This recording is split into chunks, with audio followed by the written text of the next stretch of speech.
It was a dark and stormy night.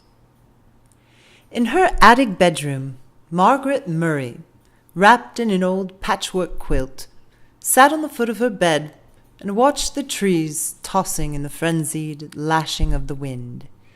Behind the trees, clouds scudded frantically across the sky. Every few moments, the moon ripped through them, creating wraith-like shadows that raced along the ground. The house shook. Wrapped in her quilt, Meg shook. She wasn't usually afraid of weather. It's not just the weather, she thought. It's the weather on top of everything else, on top of me, on top of Meg Murray doing everything wrong. School was all wrong. She'd been dropped down to the lowest section in her grade. That morning, one of her teachers had said crossly, "Really, Meg, I don't understand how a child with parents as brilliant as yours are supposed to be can be such a poor student. If you don't manage to do a little better, you'll have to stay back next year." During lunch, she'd rough-housed a little to make herself feel better, and one of the girls said scornfully, "After all, Meg, we aren't grammar school kids anymore. Why do you always act like such a baby?" And on the way home from school, walking up the road with her arms full of books, one of the boys had said something about her dumb baby brother. At this, she'd thrown down her books on the side of the road and tackled him with every ounce of strength she had, and arrived home with her blouse torn and a big bruise under one eye. Sandy and Denny's, her 10-year-old twin brothers, who got home from school an hour earlier than she did, were disgusted. "Let us do the fighting when it's necessary," they told her. A delinquent. That's what I am, she thought grimly. That's what they'll be saying next. Not Mother, but them, everybody else. I wish Father... But it was still not possible to think about her father without the danger of tears. Only her mother could talk about him in a natural way, saying, "When your father gets back..." Gets back from where? And when? Surely her mother must know what people were saying, must be aware of the smugly vicious gossip. Surely it must hurt her as it did Meg. But if it did, she gave no outward sign. Nothing ruffled the serenity of their expression. Why can't I hide it, Meg thought. Why do I always have to show everything? The window rattled madly in the wind, and she pulled the quilt close about her. Curled up on one of her pillows, a grey fluff of kitten yawned, showing its pink tongue, tucked its head under again, and went back to sleep. Everybody was asleep. Everybody except Meg.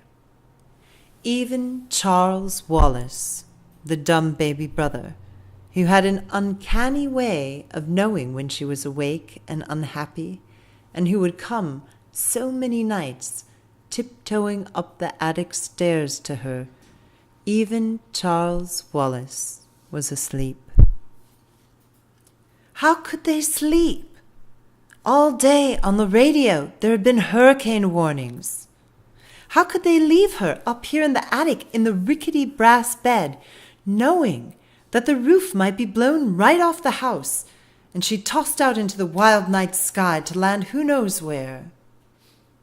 Her shivering grew uncontrollable.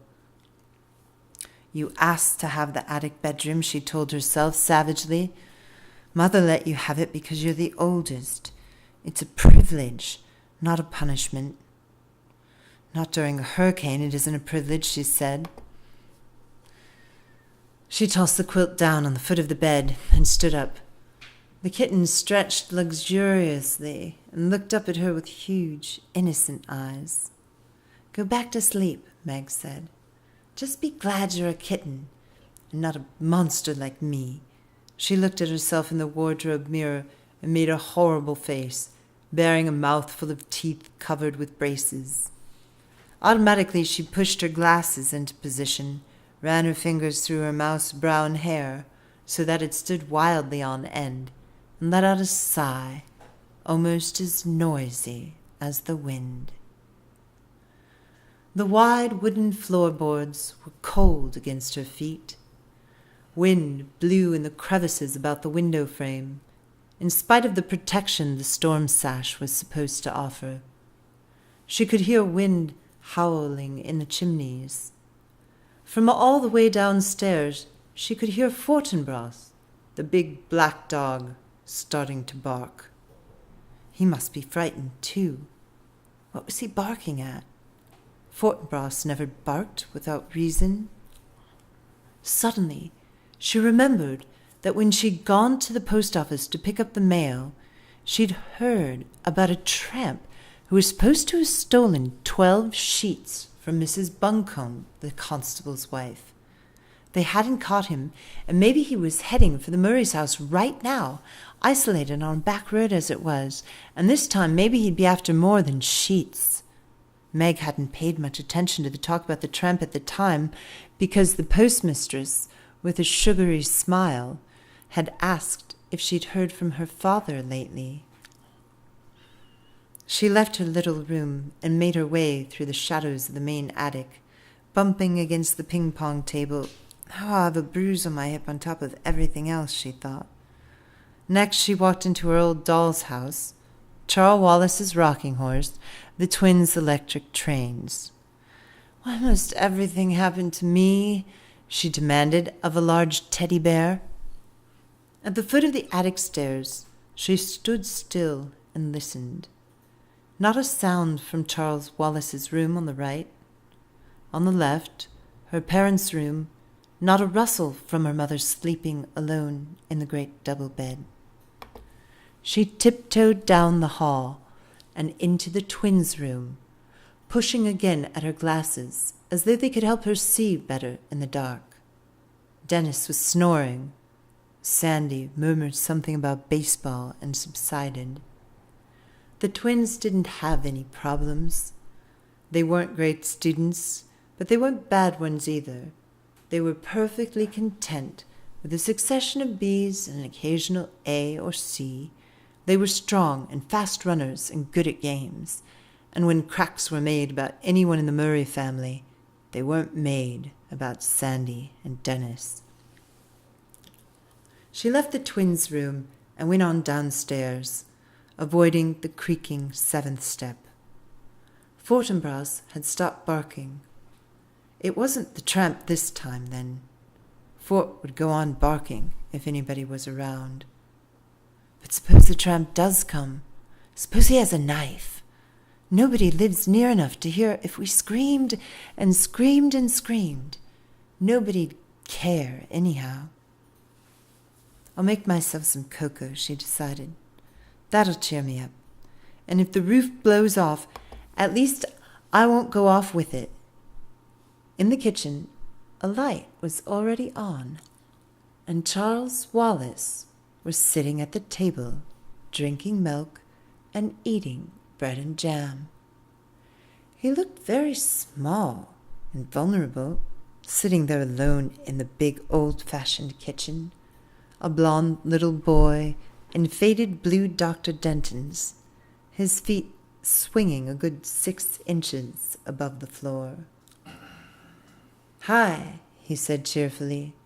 "I've been waiting for you."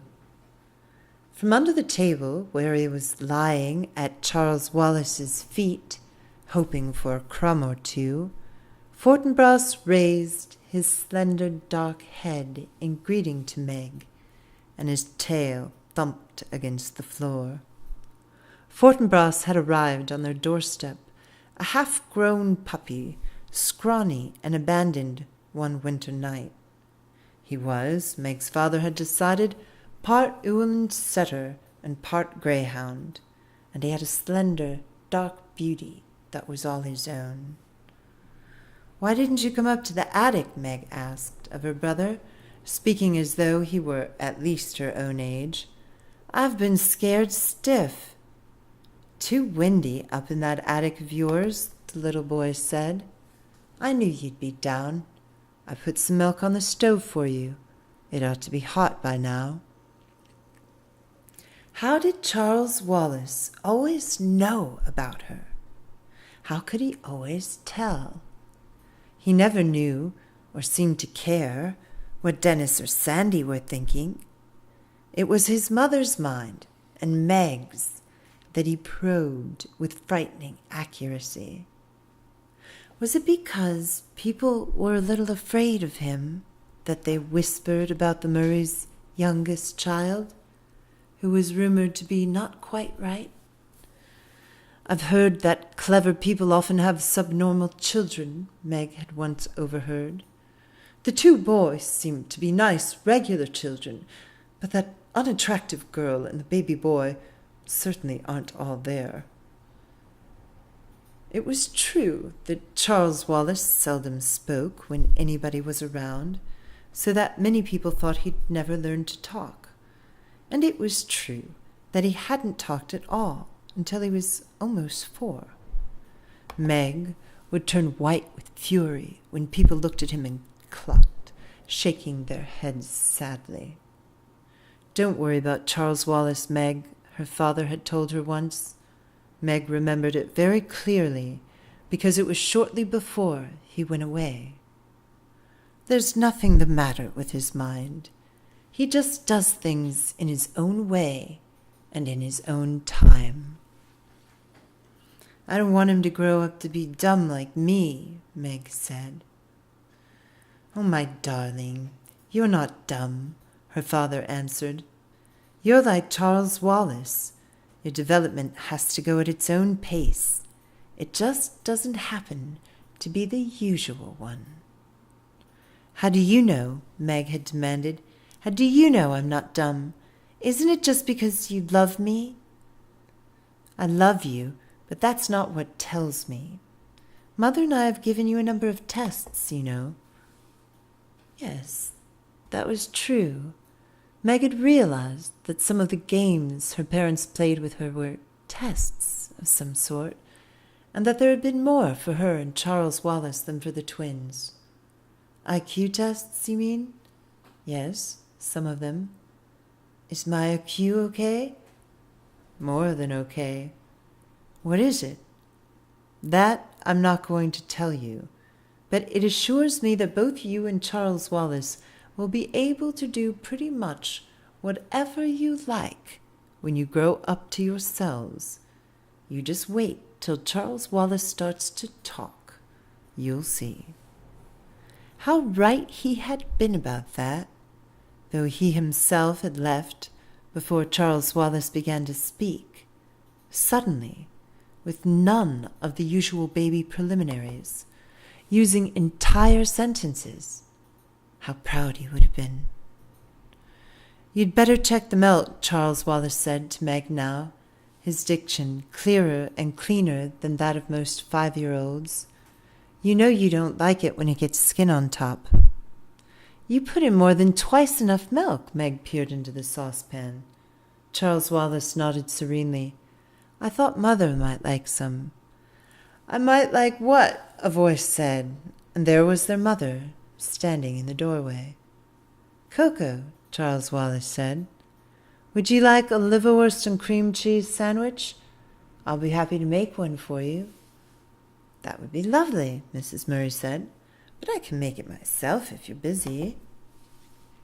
"No trouble at all." Charles Wallace slid down from his chair and trotted over to the refrigerator, his pajamaed feet patting softly as a kitten's. "How about you, Meg?" he asked. "Sandwich?" "Yes, please," she said, "but not liverwurst. Do we have any tomatoes?" Charles Wallace peered into the crisper. "One. All right if I use it on Meg, Mum?" "To what better use could it be put?" Mrs. Murray smiled. "But not so loud, please, Charles. That is, unless you want the twins downstairs, too." "Let's be exclusive," Charles Wallace said. "That's my new word for the day. Impressive, isn't it?" "Prodigious," Mrs. Murray said. "Meg, come, let me look at that bruise." Meg knelt at her mother's feet. The warmth and light of the kitchen had relaxed her so that her attic fears were gone. The cocoa steamed fragrantly in the saucepan. Geraniums bloomed on the windowsills, and there was a bouquet of tiny yellow chrysanthemums in the center of the table. The curtains, red, with a blue and green geometrical pattern, were drawn and seemed to reflect their cheerfulness throughout the room. The furnace purred like a great sleepy animal. The lights glowed with a steady radiance. Outside, alone in the dark, the wind still battered against the house, but the angry power that had frightened Meg when she was alone in the attic was subdued by the familiar comfort of the kitchen. Underneath Mrs. Murray's chair, Fortinbras let out a contented sigh. Mrs. Murray gently touched Meg's bruised cheek. Meg looked up at her mother, half in loving admiration, half in sullen resentment. It was not an advantage to have a mother who was a scientist and a beauty as well.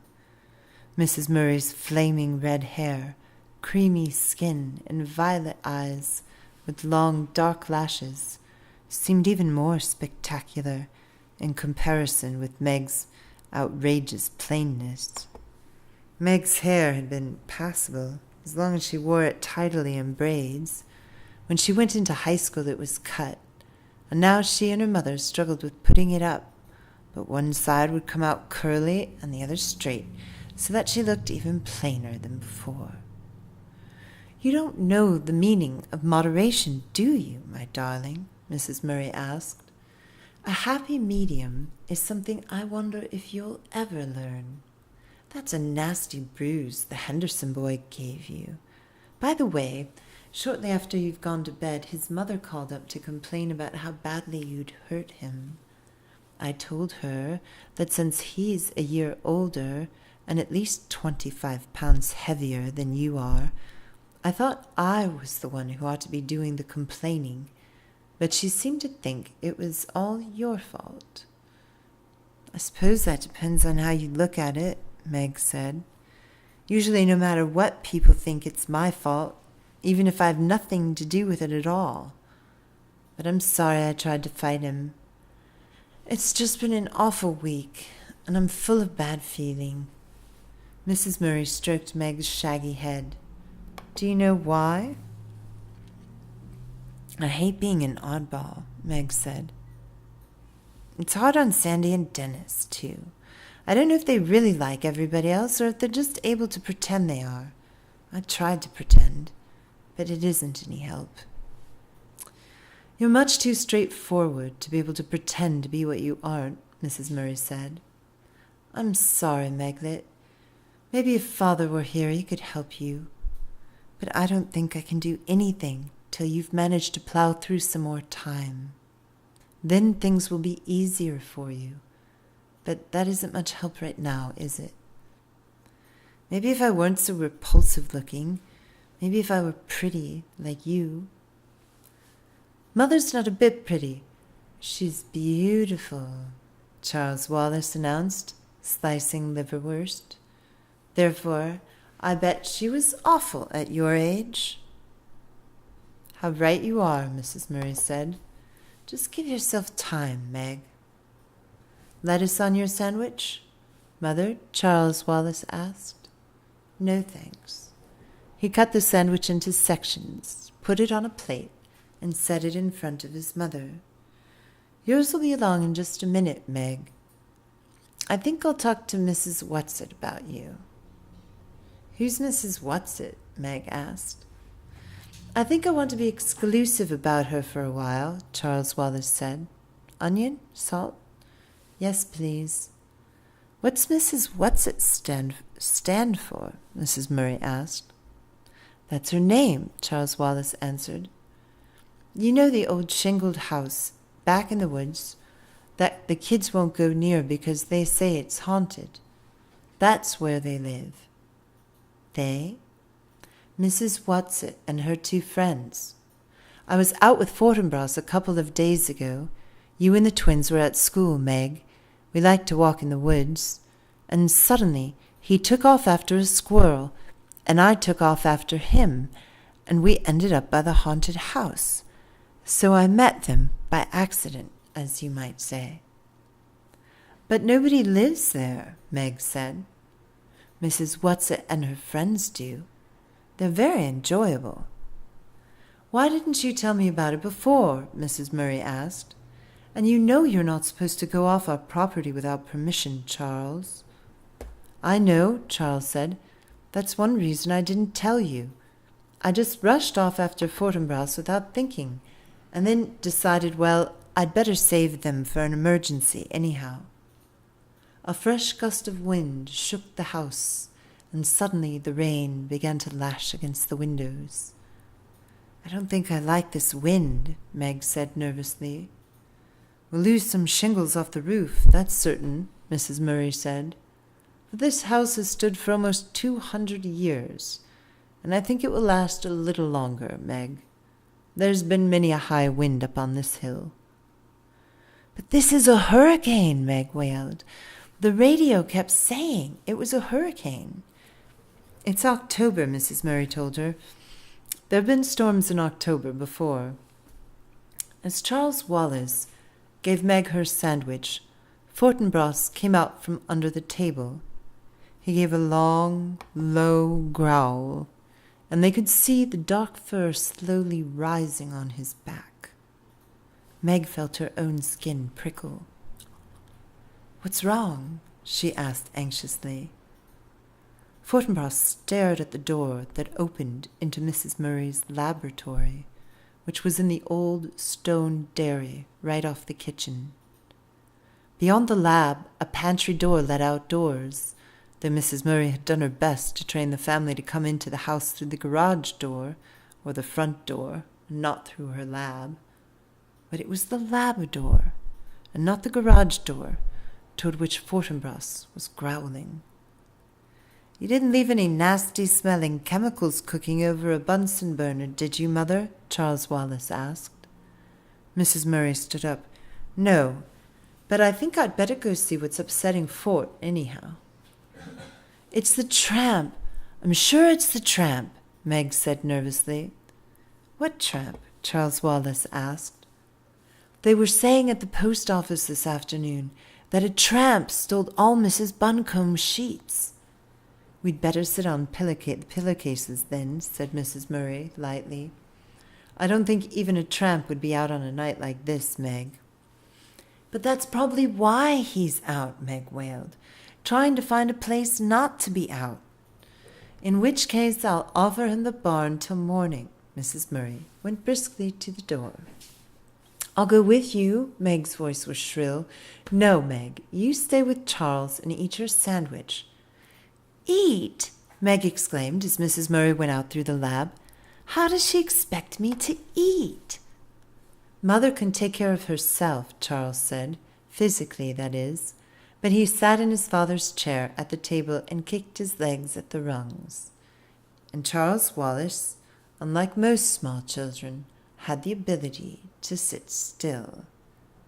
After a few moments that seemed like forever to Meg, Mrs. Murray came back in, holding the door open for, was it the tramp?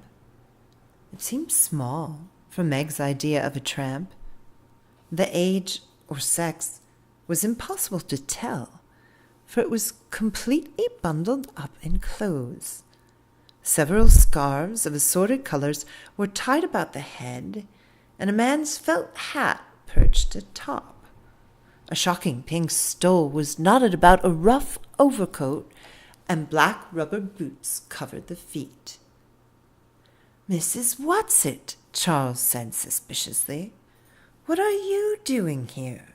And at this time of night, too?" "Now don't you be worried, my honey," a voice emerged from among turned-up coat collar, stole, scarves, and hat, a voice like an unoiled gate, but somehow not unpleasant. "Mrs. Whatsit says she lost her way," Mrs. Murray said. Would you care for some hot chocolate, Mrs. Whatsit? Charmed, I'm sure, Mrs. Whatsit answered, taking off the hat and dye stole. It isn't so much that I lost my way as that I got blown off course. And when I realized that I was at little Charles Wallace's house, I thought I'd just come in and rest a bit before proceeding on my way. How did you know this was Charles Wallace's house? Meg asked. By the smell. Mrs. Whatsit untied a blue and green paisley scarf, a red and yellow flowered print, a gold Liberty print, a red and black bandana. Under all this, a sparse quantity of grayish hair was tied in a small but tidy knot on top of her head. Her eyes were bright, her nose a round, soft blob, her mouth puckered like an autumn apple. My, but it's lovely and warm in here, she said. Do sit down. Mrs. Murray indicated a chair. Would you like a sandwich, Mrs. Whatsit? I've had liverwurst and cream cheese. Charles has had bread and jam, and Meg lettuce and tomato. Now, let me see, Mrs. Whatsit pondered. I'm passionately fond of Russian caviar. You peaked, Charles cried indignantly. We're saving that for Mother's birthday, and you can't have any. Mrs. Whatsit gave a deep and pathetic sigh. No, Charles said. Now you mustn't give in to her, Mother, or I shall be very angry. How about tuna fish salad? All right, Mrs. Whatsit said meekly. I'll fix it, Meg offered, going to the pantry for a can of tuna fish. For crying out loud, she thought. This old woman comes barging in on us in the middle of the night, and Mother takes it as though there weren't anything peculiar about it at all. I bet she is the tramp. I bet she stole those sheets. And she's certainly no one Charles Wallace ought to be friends with, especially when he won't even talk to ordinary people. I've only been in the neighborhood a short time, Mrs. Whatsit was saying as Meg switched off the pantry light and came back into the kitchen with the tuna fish. And I didn't think I was going to like the neighbors at all until dear little Charles came over with his dog. Mrs. Whatsit, Charles demanded severely, why did you take Mrs. Buncombe's sheets? Well, I needed them, Charles dear. You must return them at once. But Charles dear, I can't. I've used them. It was very wrong of you, Charles Wallace scolded. If you needed sheets that badly, you should have asked me. Mrs. Whatsit shook her head and clucked. You can't spare any sheets. Mrs. Buncombe can. Meg cut up some celery and mixed it in with the tuna. After a moment's hesitation, she opened the refrigerator door and brought out a jar of little sweet pickles. Though why I'm doing it for her, I don't know, she thought, as she cut them up. I don't trust her one bit. Tell your sister I'm all right, Mrs. Whatsit said to Charles. Tell her my intentions are good. The road to hell is paved with good intentions, Charles intoned. My, but isn't he cunning? Mrs. Whatsit beamed at him fondly. It's lucky he has someone to understand him. But I'm afraid he doesn't, Mrs. Murray said. None of us is quite up to Charles. But at least you aren't trying to squash him down, Mrs. Whatsit nodded her head vigorously. You're letting him be himself. Here's your sandwich, Meg said, bringing it to Mrs. Whatsit. Do you mind if I take off my boots before I eat? Mrs. Whatsit asked, picking up the sandwich nevertheless. Listen, she moved her feet up and down in her boots, and they could hear water squelching. My toes are ever so damp. The trouble is that these boots are a mite too tight for me, and I can never take them off by myself. I'll help you, Charles offered. Not you. You're not strong enough. I'll help. Mrs. Murray squatted at Mrs. Whatsit's feet, yanking on one slick boot. When the boot came off, it came suddenly. Mrs. Murray sat down with a thump. Mrs. Whatsit went tumbling backward with the chair onto the floor, sandwich held high in one old claw. Water poured out of the boot and ran over the floor and the big braided rug. "Oh, dearie me," Mrs. Whatsit said, lying on her back in the overturned chair, her feet in the air, one in a red and white striped sock, the other still booted. Mrs. Murray got to her feet. "Are you all right, Mrs. Whatsit?" "If you have some liniment, I'll put it on my dignity," Mrs. Whatsit said, still supine. "I think it's sprained. A little oil of cloves mixed well with garlic is rather good." And she took a large bite of her sandwich. "Do please get up," Charles said. "I don't like to see you lying there that way. You're carrying things too far. Have you ever tried to get up to your feet with sprained dignity?" But Mrs. Whatsit scrambled up, righted the chair, and then sat back down on the floor. The booted foot stuck out in front of her and took another bite of her sandwich. She moved with great agility for an old woman. At least Meg was reasonably sure that she was an old woman, and a very old woman at that.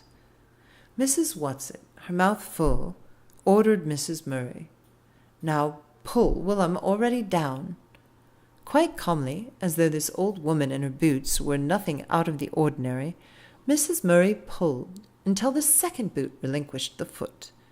This foot was covered with a blue and grey argyle sock, and Mrs. Whatsit sat there, wriggling her toes, contentedly finishing her sandwich before scrambling to her feet.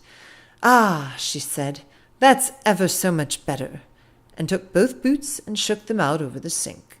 "My stomach is full, and I'm warm inside and out, and it's time I went home." "Don't you think you'd better stay till morning?" Mrs. Murray asked. "Oh, thank you, dearie, but there's so much to do, I just can't waste any time sitting around frivoling." "It's much too wild a night to travel in." "Wild nights are my glory," Mrs. Whatsit said. "I just got caught in a downdraft and blown off course." "Well, at least till your socks are dry." "Wet socks don't bother me. I just didn't like the water squishing around in my boots. Now don't worry about me, lamb." Lamb was not a word one would ordinarily think of calling Mrs. Murray. "I shall just sit down for a moment and pop on my boots, and then I'll be on my way. Speaking of ways, pet, by the way, there is such a thing as a tesseract." Mrs. Murray went very white, and with one hand reached backward and clutched at a chair for support. Her voice trembled. "What did you say?" Mrs. Whatsit tugged at her second boot. "I said," she grunted, shoving her foot down in it, "that there is, such a thing, as a tesseract." Her foot went down into the boot, and grabbing shawls, scarves, and a hat, she hustled out the door. Mrs. Murray stayed very still, not moving to help the old woman. As the door opened, Fortinbras streaked in, panting, wet and shiny as a seal. He looked at Mrs. Murray and whined. The door slammed. "Mother, what's the matter?" cried Meg. "What did she say? What is it?" "The tesseract," Mrs. Murray whispered. What did she mean?